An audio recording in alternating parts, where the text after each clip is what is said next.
Esse canal é totalmente parcial e apresenta apenas uma das histórias possíveis. Se persistir a confusão, as referências deverão ser consultadas. No ano passado, o canal Meteoro Brasil fez um vídeo citando ligações entre ideologias políticas e os vilões do desenho Avatar, a Lenda de Korra. E acabaram deslizando feio nessas ligações que eles fizeram. Na época eu fiz um comentário sobre esses problemas e achei que isso pudesse ajudar em alguma coisa, mas aparentemente eles não viram o comentário e continuou por isso mesmo. Nesses últimos dias ou nessas últimas semanas, dependendo de quando eu conseguir lançar esse vídeo, eles fizeram um novo vídeo sobre o tema, só que dessa vez com um antídoto. E eles continuaram deslizando no mesmo problema. Como o meu comentário anterior passou despercebido, eu resolvi fazer esse vídeo aqui.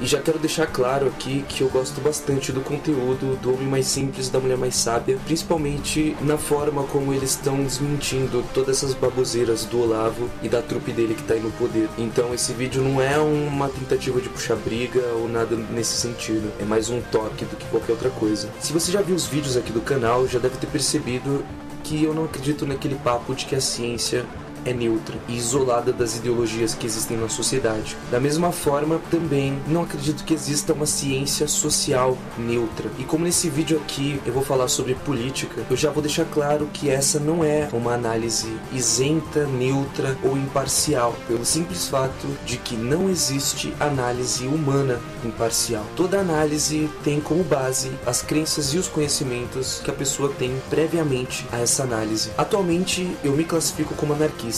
Logo, já é desse ponto que eu parto para criar essa análise. Então, se você está procurando uma pseudo-isenção ou aquele papo de apolítica, não vai ser nesse vídeo que você vai encontrar isso. Mas isso não quer dizer que o que eu vou falar aqui nesse vídeo foi tirado da minha cabeça ou de qualquer coisa nesse sentido. Como eu sempre faço, vou citar os referenciais e eles vão aparecer aqui do lado, mostrando de onde eu tirei isso. E da mesma forma, não quer dizer que essa análise que eu estou fazendo desses referenciais é perfeita, que eu tenha resumido perfeitamente o que aquele autor disse ou qualquer coisa nesse sentido. Até onde eu sei, eu ainda sou humano, então muito provavelmente eu vou acabar errando e deslizando em alguns conceitos, em alguns pontos. Dadas essas explicações, podemos ir de fato pro tema principal do vídeo. Avatar, a Lenda de Korra, é um desenho que passa num mundo em que existem pessoas como nós e existem pessoas que conseguem manipular os 4 elementos, sendo eles a terra, fogo, ar e a água.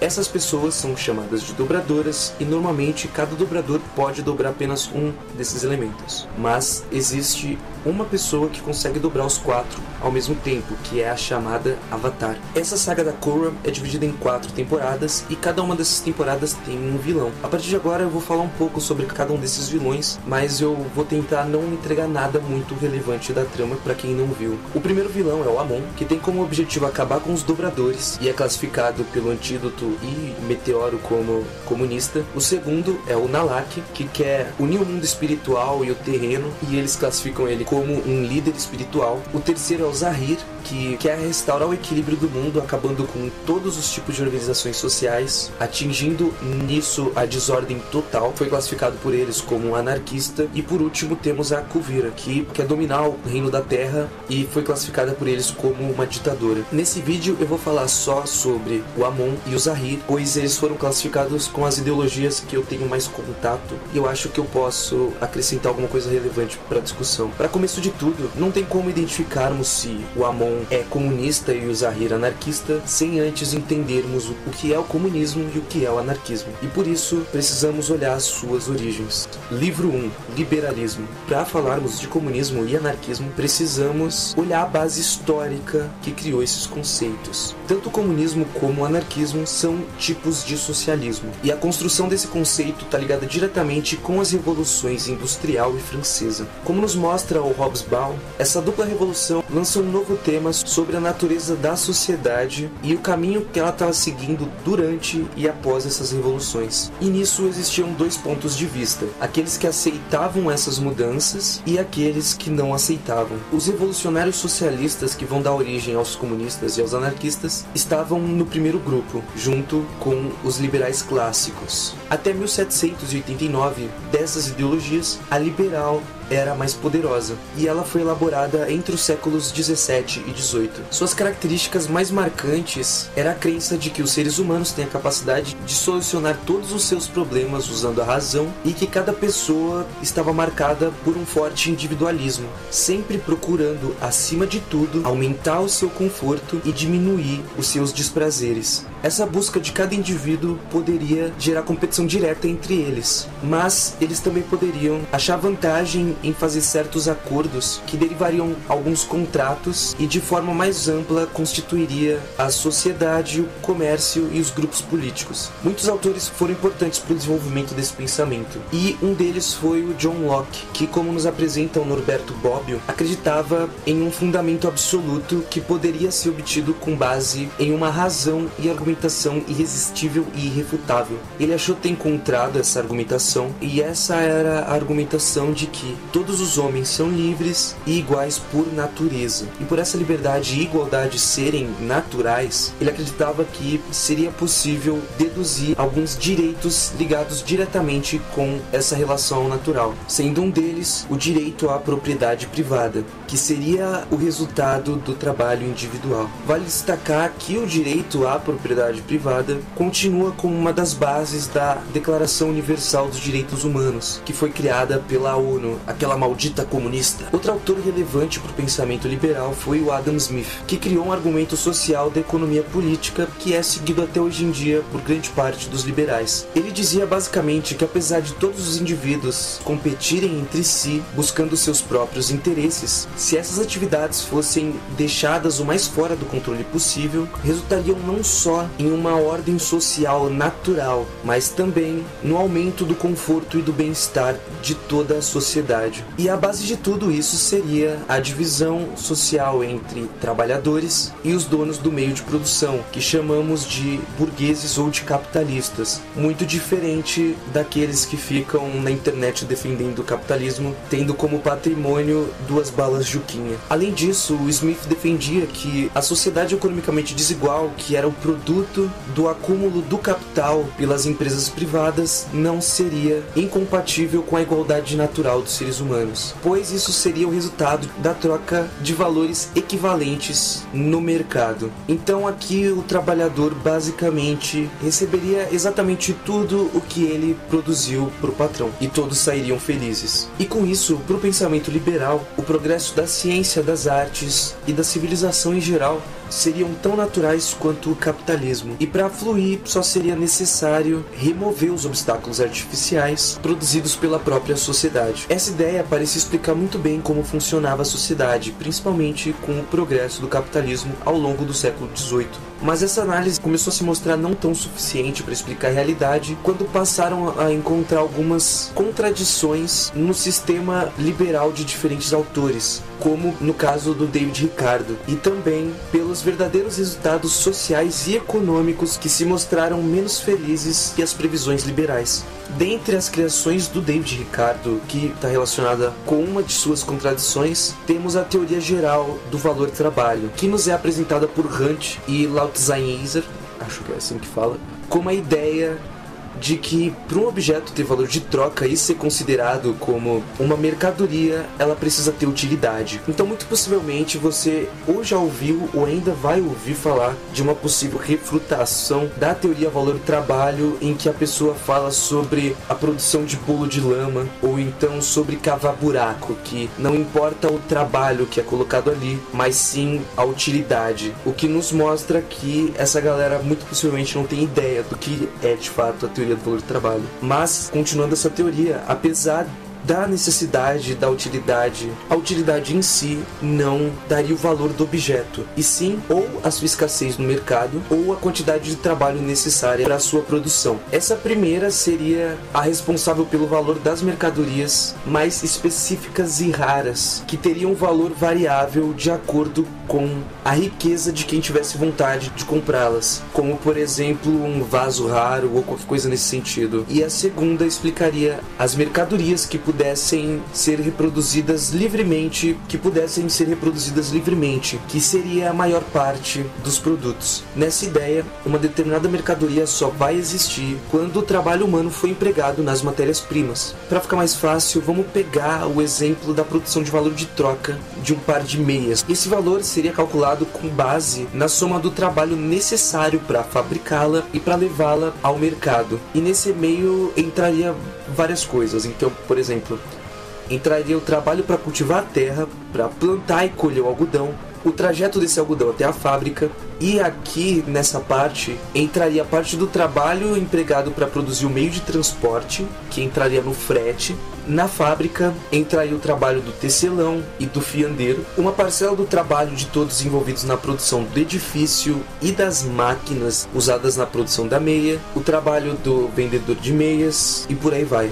Mas espera lá. Se o valor de troca é o trabalho empregado no produto, e o Smith falou que o trabalhador recebe exatamente o que produz, de onde vem o lucro do capitalista? Aí que entra o pulo do gato. O salário não é o mesmo que o valor empregado pelo trabalhador na mercadoria. O salário era calculado basicamente com base no mínimo necessário para que o trabalhador se mantivesse vivo e que pudesse continuar trabalhando. Como vamos ver mais para frente, esse conceito de valor-trabalho vai ser utilizado pelos socialistas como base do seu argumento contra o capitalismo. Mas apesar disso, o Ricardo ainda dava muito apoio ao livre comércio e tinha uma certa hostilidade com os donos de terras, coisas que ajudaram muito a criar uma base mais sólida para a ideologia liberal. Ele acreditava que a sociedade capitalista ia se desenvolver até certo ponto e após isso a sua riqueza se manteria constante pela força da mão invisível do mercado. Nessa visão não existe a possibilidade de se aumentar o número das pessoas que vivem bem na população. Se os ricos tinham um certo bem-estar, seria só essa porcentagem que teria o bem-estar na população e, segundo Smith, se os ricos têm bem-estar nessa sociedade, então aquele país estaria no seu máximo de desenvolvimento. Como vimos, o lucro dos capitalistas aumenta conforme se diminui o salário dos trabalhadores, o que nos mostra um claro conflito de classes. Mas apesar de saber disso, o Ricardo ainda seguia a ideia de que o mercado era harmônico, e essa era uma das contradições do seu trabalho. No fim, o capitalismo cria um conflito de interesses ou ele cria a harmonia de interesses. Com as contradições apontadas no trabalho de Ricardo e de outros liberais, essa ideologia passa a perder parte da sua confiança inicial, e com isso, uma nova ideologia nasce.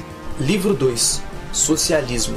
O socialismo nasce reformulando axiomas do século XVIII. Essa ideologia tem como base a ciência, a razão e o progresso, além de fazer diversas críticas ao capitalismo, usando principalmente os próprios argumentos do liberalismo clássico para isso. Um dos primeiros autores que atualmente é classificado como socialista utópico foi o Comte Claude de Saint-Simon, e ele nos mostrava que a ideia de felicidade ao maior número de pessoas que era pregada pelo liberalismo não estava sendo atingida, principalmente quando se tratava dos trabalhadores pobres. E como já falei para vocês, a teoria valor-trabalho nos mostra claramente que o trabalho é a fonte do valor dos produtos e que o capitalista se apropria em forma de lucro do excedente produzido pelo trabalhador, que recebe uma pequena parcela daquilo como salário. E isso nos mostra que acontece de fato uma exploração do trabalhador, o que mostrou a esses socialistas que seria necessário eliminar os capitalistas para acabar com a exploração. E antes que algum liberal fique ofendido, achando que defendia a chacina de burgueses, essa eliminação seria da classe capitalista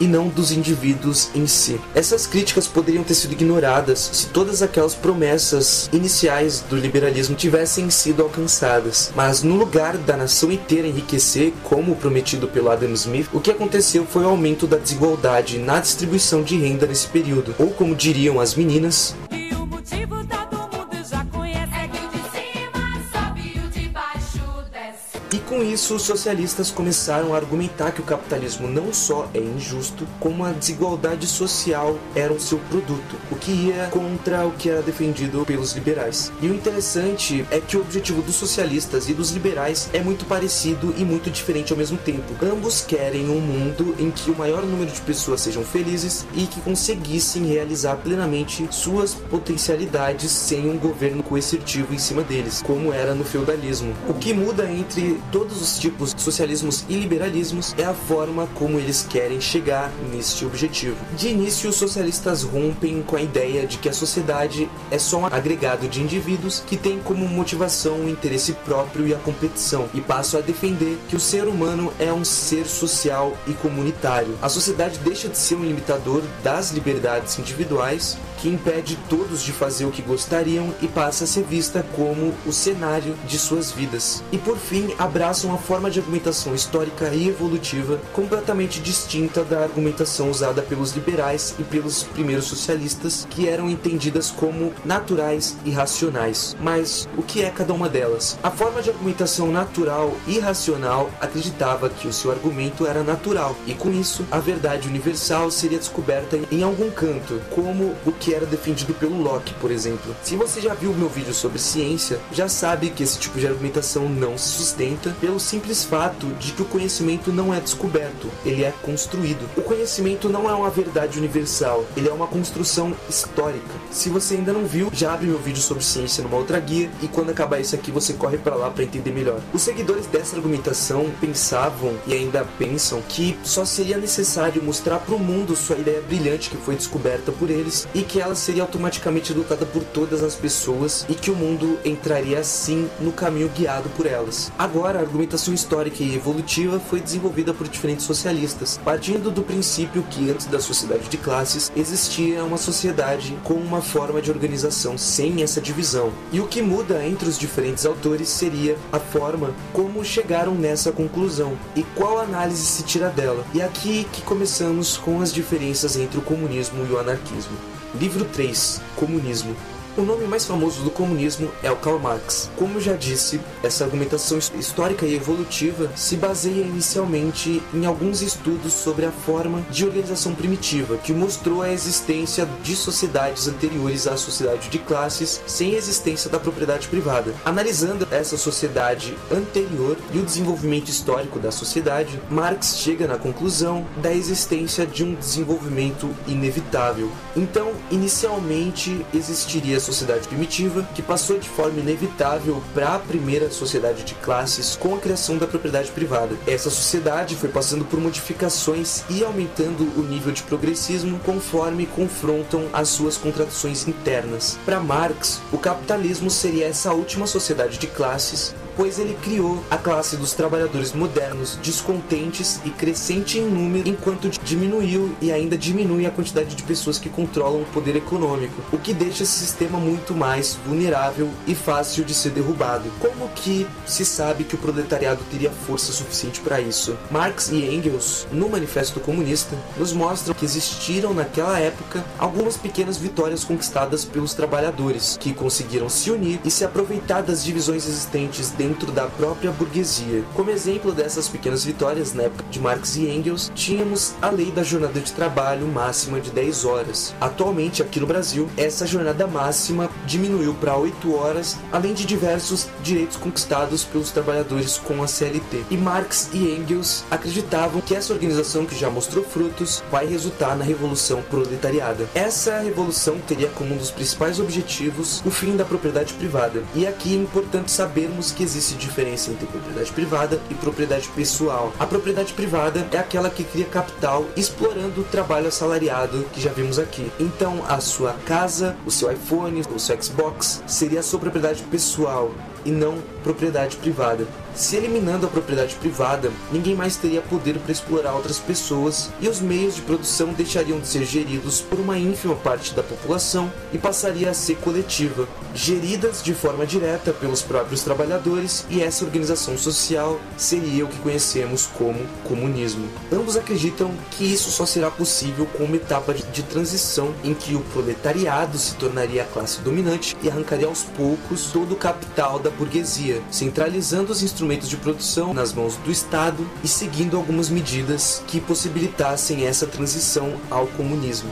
Livro 4. Anarquismo. Como nos mostra Woodcock, a palavra grego anarcos significa sem governante, ou sem um líder ou chefe, como nos mostra o léxico do grego para o inglês do Liddell e do Scott. E com esse significado, essa palavra pode ser tanto usada para a condição negativa de não ter um governo, como a positiva, indicando não se necessária a existência de um governo para existir ordem. Mas apesar disso, durante a Revolução Francesa, esse conceito era usado como ofensa por diferentes pessoas de partidos contra os seus oponentes. O primeiro autor a se intitular anarquista foi Proudhon, em 1840, no seu livro O que é a Propriedade. Ele percebeu essa ambiguidade no termo e usou para ressaltar que se fazer crítica à autoridade não significa uma defesa à desordem. Nesse primeiro livro já é possível ver muito do que continuará fazendo parte do pensamento anarquista, como a resposta para a pergunta do título, em que o Proudhon chega na conclusão de que a propriedade privada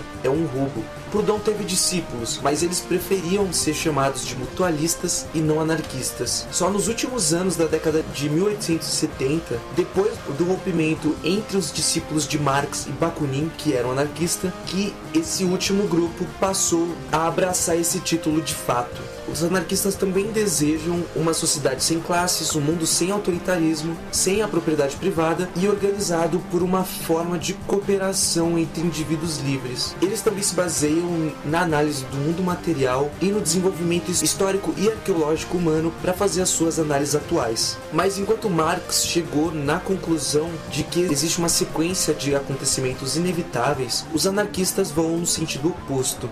Para eles, não existem acontecimentos inevitáveis na história humana. Tudo depende de luta, e essa luta seria baseada na consciência humana reagindo a estímulos externos que despertariam sua ânsia pela liberdade. A própria base do anarquismo sugere que tanto organizações como sistemas teóricos rígidos atuam como obstáculo do progresso. Bakunin acredita que as revoluções acontecem pelo curso dos acontecimentos que a produziram, amadurecendo na consciência das massas para irromper subitamente. Tentar criar um modelo rígido mais prejudicaria esse movimento que o ajudaria. E por isso que enquanto o marxismo se baseia de fato nos escritos de Marx e dos autores que interpretam sua obra e desenvolveram o marxismo, o anarquismo não tem algo tão claro assim. Não existe um autor que é tratado como o mais importante e o correto que todos os anarquistas precisam concordar. E por esse motivo, existem divisões claras dentro do próprio anarquismo. O Woodcock divide em anarco-individualismo, mutualismo, coletivismo, anarco-comunismo, anarco-sindicalismo e o anarcopacifismo. Todos acabam discordando tanto nos métodos revolucionários e na organização econômica, mas concordam que o ser humano tem as qualidades necessárias para viver em liberdade e harmonia por ser naturalmente um ser social. Por acreditar nisso, eles rejeitam a ideia do marxismo de se forçar a igualdade por uma força externa, principalmente por terem a ideia de que a autoridade e o Estado precisam de ser dissolvidos e substituídos por um federalismo que entregará a soberania para as unidades básicas da sociedade. E para finalizar, eles se baseiam em táticas de ação direta para atingir esse fim, como a greve geral ou a formação de comunidades cooperativas, sempre tentando dissolver a ordem vigente e preparar a revolução e assegurar que ela não tome rumos autoritários. Conclusão: Amon, Zahir e as ideologias em Avatar. Agora que sabemos um pouco sobre cada um, podemos olhar o que esses personagens defendem e fazer a comparação. Como vimos aqui, tanto o comunismo como o anarquismo têm como objetivo uma mesma organização social horizontal baseada no que atualmente chamamos de democracia direta. No vídeo do Meteoro com o antídoto, eles concluem falando que o desenho não traz uma fórmula mágica para a nossa realidade, mas traz exemplos fictícios para desenvolvermos a nossa interpretação política. E aqui entra o meu problema central com o que eu falei até agora, relacionado com a classificação desses personagens como anarquista e comunista. Os vilões desse desenho vão seguir ideologias fictícias, não as reais que existem no nosso mundo. O Zahir quer sim acabar com as nações e governos como os anarquistas querem, mas não para criar uma nova forma de organização horizontal e autogerida. Ele quer lançar o mundo no caos, como ele diz aqui. A verdadeira liberdade só pode ser conquistada quando os governos opressores forem derrubados. Mas isso não vai trazer o equilíbrio, vai jogar o mundo num caos. Exatamente. A ordem natural é a desordem. A Toff também nos fala isso aqui. O que o Amon queria?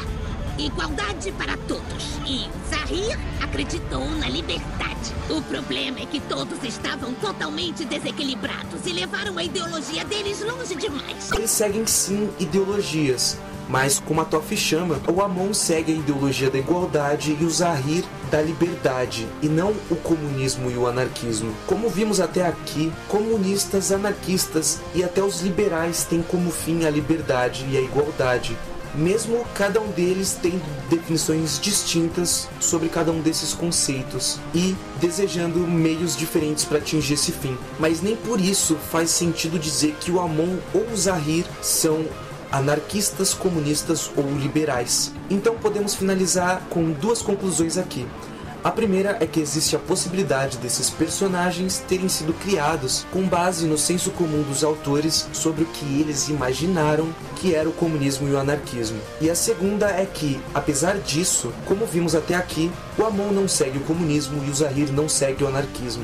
Uma coisa que deixa isso mais claro é que tudo indica que os autores dessas vertentes não existem no mundo de Avatar. Não tem sinal de Marx, Engels, Proudhon ou Kropotkin por ali. Ou como diria Woodcock sobre o anarquismo. Do ponto de vista histórico, o anarquismo é a doutrina que propõe uma crítica à sociedade vigente, uma visão da sociedade ideal do futuro e os meios de passar de uma para outra. A simples revolta irracional não faz de ninguém um anarquista, nem a rejeição do poder terreno com bases filosóficas ou religiosas. E acho que o mesmo pode ser dito do comunismo ou liberalismo, no sentido de que o desejo por uma igualdade não torna ninguém comunista ou liberal. E esse aqui é o meu ponto com esse vídeo. Todas as ideologias têm como base uma bagagem histórica e filosófica. E se as pessoas não seguem essa bagagem, não faz sentido classificá-las como pertencentes a essa ideologia. Se qualquer coisa é comunismo, nada é comunismo. O conceito fica vazio e acabamos ajudando todo esse papo maluco de que tudo é comunista que vem sendo empregado atualmente aqui no Brasil e no mundo. A nossa bandeira não será mais como nós conhecemos. Veja como terá que ser uma bandeira comunista.